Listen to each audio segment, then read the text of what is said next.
Ladies and gentlemen, the Hoka One Mach 4. Right now, after 100 plus miles, there's two things I love, one thing I strongly dislike. Let's talk about it. You guys should turn your volume down now.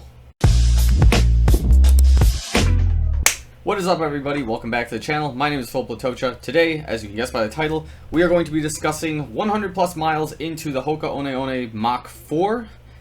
My overall thoughts about it so far, the two things I really love and the one thing I really strongly dislike about this shoe right now.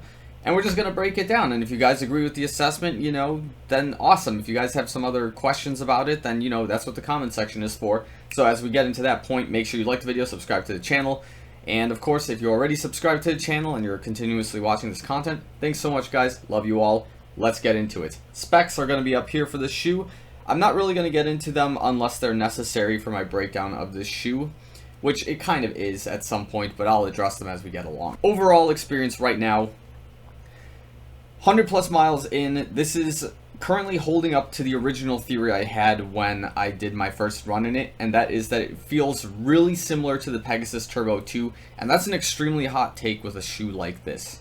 And the reason I'm obviously looking for a Pegasus Turbo 2 replacement is because the shoe is starting to go extinct. It's no longer being at least currently in production of getting made into, new versions of the shoe or just having the standard Peg Turbo 2 in the market. And it's such a good daily trainer, and looking for alternatives to that shoe is very difficult. However, with the Mach 4, based on its design, some of the specs involved with it, it's very similar in terms of compression, decompression, functionality, with a few little changes. So when I make that comparison video, we'll go into a deep dive with that.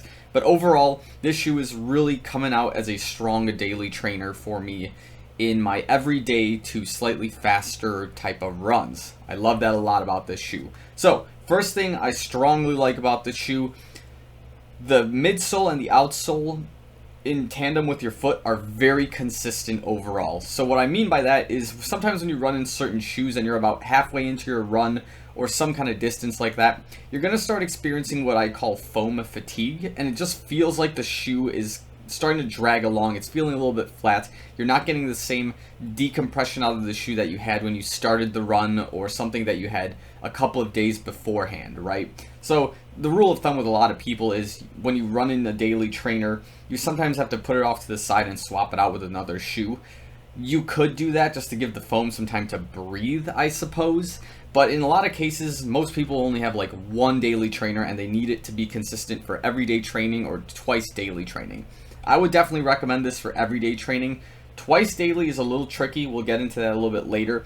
But again, the outsole with this EVA foam or EVA foam and then the ProFly functions in a very similar way to the Pegasus Turbo 2 with this compression decompression, where you have this soft, more responsive and much more aggressive foam on the top with the ProFly, the red strip here, and then the EVA is just a lot more stiff, it's a lot more resilient, and its purpose is to ultimately protect your foot and the shoe from taking wear and tear and not having so much decompression that you don't have a spring afterwards. So that's kind of what's going on with that outsole, and that's just something I really love, is that it keeps the shoes more or less consistent while you're running with it. The second thing I love about this shoe right now, and this is probably particular to me and maybe like a dozen runners who maybe watch this channel. The preface for this is that when you have a shoe lineup, you typically have a race day shoe, and then you have like trainers that kind of build into it or kind of work around it, so you're preserving the life of the everyday trainer. What I like about this shoe right now is that my race day shoe is the Nike Alpha Fly, right? The Tempo Next Percent's stack height is it's really different from the Alpha Fly, and the only thing that simulates the similar feel in the shoe is your forefoot strike with the air pockets, but you need something that has a similar stack height to the Alpha Fly that will stimulate the same type of muscle responsiveness that you're going to experience on race day. Now, in this particular case, we have a 35mm heel and a 30mm forefoot with a 5mm stack height. And I believe in the Alpha Fly, it's about 39 in the heel and 34 in the forefoot.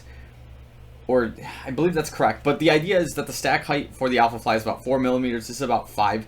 So this is actually an extremely close stack height offset feel in the shoe to the Alpha Fly, which makes it a very close identical daily trainer in that sense. In addition to the weights, the shoes are very similar in weight based on your size accordingly. So I think the Alpha Fly in my size in 8.5 is like 8.1, 8.2 ounces. This one's about the same. It's about 7.9, 8 ounces, give or take. So that is really good in the sense of this being a really good daily trainer simulator to the Alpha Fly with the minus of any carbon plates or air zoom pockets available in the shoe. Okay, so this is the bonus thing I like about the shoe, which is kind of a given. I'll just say it outright. The upper so far has no rips on it whatsoever, and I give this as a +1 to Hoka One One in particular, because in the past I've had Iraqis from 2017, 2018 that have had the toe boxes rip, and obviously what happens here is there's a lot more parts, I guess, on this besides the mesh upper that is available. In this case, there's like this kind of like pseudo rubber upper that kind of stretches with the shoe, but what happens is if you take so many steps with it, the rubber bands, I'm gonna call them, in this toe box area will eventually snap, and it's not good because then you can see that the toe box area is just ready to rip, and it's not a good look for the shoe overall. And that was one of the things I didn't like about the Hoka One One shoes originally, was I thought their lifespan upper was like not very good. But in this case, the Mach 4 has a significant improvement, and this mesh upper is stretchy enough where I don't think it's gonna rip in the lifetime that I have this shoe. So let's talk about the one thing I strongly dislike about the shoe, and it's something that I don't think we can change based on the way the shoe is currently designed. Maybe in a future edition of this shoe, they may fix this, but yeah, here we go.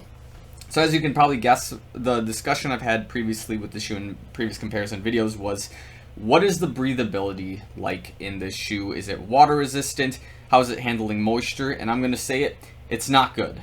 Basically, today, for example, I ran through the rain about halfway into my run, and you can feel like the water scrunchiness in the sock and in the shoe overall when you're taking steps after, you know, the shoe is getting rained on, after you get a little bit of moisture in the foot.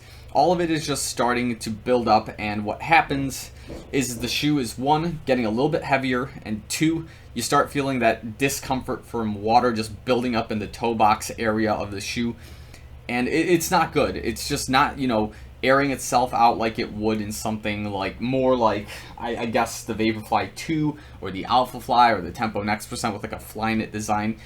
And this could be something that could be changed perhaps, and this is where something like the Pegasus Turbo 2 definitely excels. It has a lot more breathability than this. Again, we'll talk about that in that comparison video. But again, that's something that I really don't like, so if I were to recommend information to you, I would not take this on a run where you potentially have rain or some kind of wet condition that'll occur, or like if you're taking this on a trail run for some reason, which I don't see why you couldn't. I know it's rated as a road runner, but like whatever, you can do whatever you want, right? If there's like puddles or something you got to run through, don't take this shoe. Obviously, like mud and stuff, they'll get the shoe really dirty, but that moisture is going to build in this shoe, and it's just going to feel extremely discomforting. So the last thing we're going to do here is just show you what the bottoms of the shoe look like, and it's looking obviously something like this. So this is my left foot, and the right foot is always the one we're constantly looking at. And as you can tell, based on the EVA foam on the right foot, where my striking pattern is right here, so far, like, the pattern is pretty worn out. As you can tell by the heel, this is what it originally looked like, and this is what it looks like now. It's still holding on. It doesn't look like I've shredded a whole lot on the outside of it. It's hard to describe right now how the wear and tear is occurring. There's no like set pattern whether I'm like burning it either from landing in a way where like I catch the foot a little bit before I kick, or if I'm just rolling with it and I slip this way before it launches off. It's hard to tell right now. I guess at 200 plus miles we'll see exactly what the deal is here with this particular wear and tear. So again, thanks for watching this video, everybody. Make sure you like, subscribe. You guys know how this goes. Thanks so much for watching. See you guys real soon.